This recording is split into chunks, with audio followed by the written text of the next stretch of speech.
Rumors are growing louder. At first, they were little more than faint hints within narrow diplomatic circles. Then came a few cryptic mentions in obscure analytical briefs. And now, several major international outlets have reported simultaneously, Canada is considering joining BRICS. Until recently, such headlines might have been dismissed as fake news or a far-fetched hypothesis. But when Financial Times writes about it, and when sources in the Canadian Parliament and within United Nations structures confirm that negotiations are underway, the situation takes on an entirely different scale. This is no longer just a diplomatic rumor, it is a political bombshell. Canada is one of the United States' closest allies, a country with which Washington shares not only an economy, but an identity. A NATO member, part of the G7, a neighbor, a friend, a partner, and now, a possible turn toward BRICS, an alliance that Washington has already officially labeled a threat to global stability and a challenge to the world order built after the Second World War. A pivot to the east, toward Russia, China, Brazil, India, and South Africa. And this may not be just a symbolic gesture. It could be a point of no return. The reasons behind this step are becoming increasingly clear. It all began with economic pressure. Upon returning to the White House, Donald Trump chose to act quickly and aggressively. His first target, Canada. On July 15th, he signed an executive order to review all trade preferences for North American countries.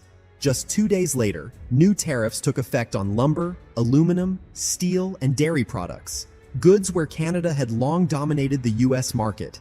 This was followed by restrictions on Canadian pharmaceuticals and IT companies operating in the United States.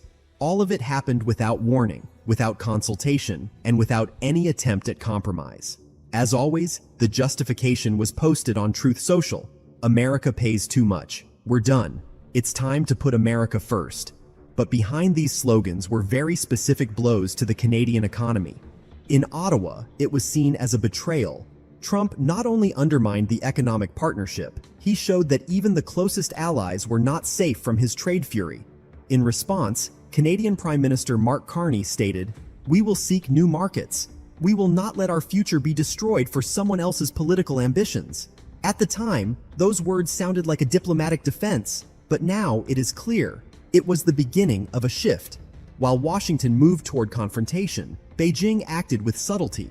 China began active dialogue with Ottawa, offering alternative trade routes, infrastructure investment, and technological cooperation.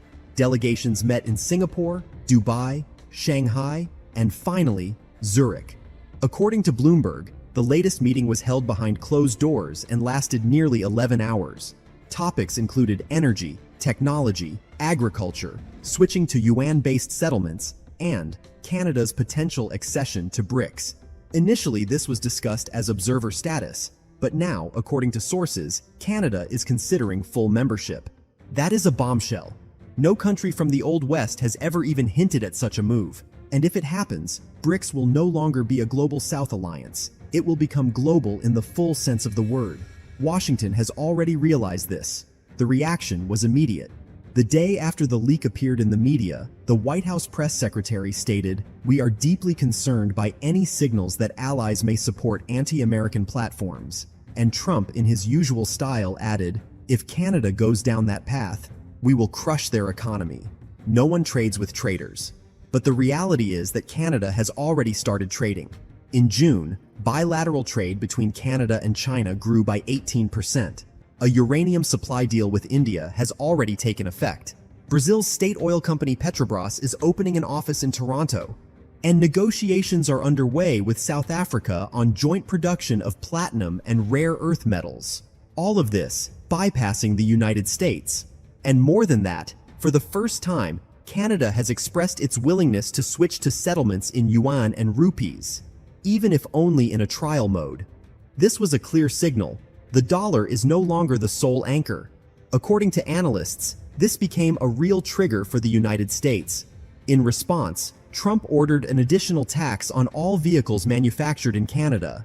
The automotive industry is one of the key sectors in Ontario and Quebec. The move triggered panic in the markets. Shares of General Motors Canada, Magna, and Linamar dropped by more than 9% in a single day. Labor unions are now demanding immediate countermeasures from Ottawa, and Carney, it seems, is ready to go further.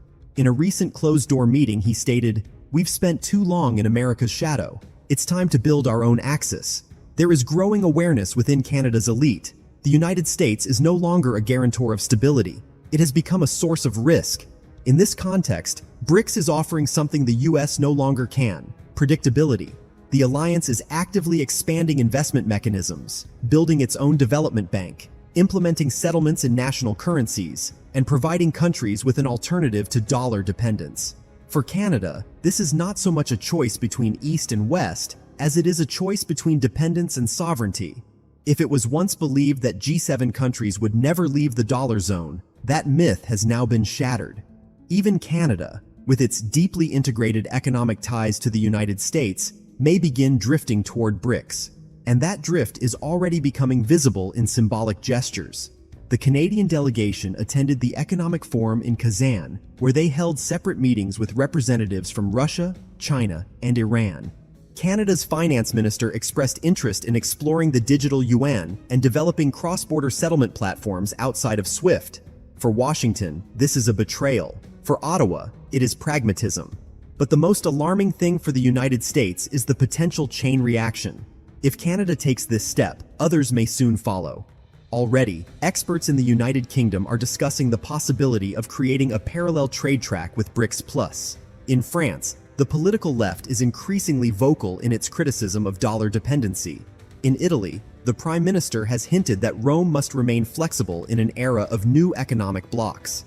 And if even one G7 country joins BRICS, it will send a powerful signal to dozens of others. The very foundation of the post-war world, built on the Bretton Woods system, the dollar, and the Washington Consensus, could begin to crumble. And Canada may be the first to tip the balance.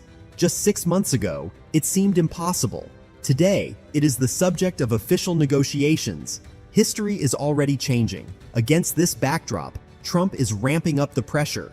He plans to impose a 35% tariff on all Canadian oil products. In response, Canada is already preparing a counterstrike, restricting US corporate access to rare earth metals and nuclear fuel. Additionally, for the first time, Canada's delegation at the United Nations abstained during a US-backed resolution against China. Another signal. The political drift is accelerating, and the great irony is that the United States is pushing its own allies into the arms of BRICS. The harder Washington squeezes, the faster the distancing becomes. The America Trump wanted to make great again could end up alone, and BRICS, which he once called an alliance of losers, is becoming the center of a new world. The upcoming BRICS summit this fall is already confirmed to include Egypt, Turkey, Saudi Arabia, Iran, Argentina, and Thailand. But if a Canadian delegation shows up, even just as observers, it will shock the entire Western diplomatic establishment. And if Canada announces its intent to join, it will be a geopolitical earthquake. Washington will be left with almost no leverage. Economic sanctions against Canada would hit the US itself. Political pressure will not work, and an information campaign would only widen the rift. It is astonishing how quickly the world is changing. A country that until recently was the model of Western loyalty may soon be standing alongside China, Brazil, and Russia. This is no longer a theory. It is already becoming reality. And if the United States does not change its policy, Canada will not be the exception. It will be the beginning of a new era. The Pentagon has already launched emergency consultations on increasing its military presence in the north, fearing that Canada may shift not only economically, but also strategically in a different direction. American senators are demanding hearings on the issue of Canadian loyalty and have threatened to reconsider the NORAD defense agreement. The stock market has seen sell-offs of companies tied to trade with Canada. The agricultural sector and high-tech suppliers have been particularly affected. Media outlets are discussing an unprecedented leak.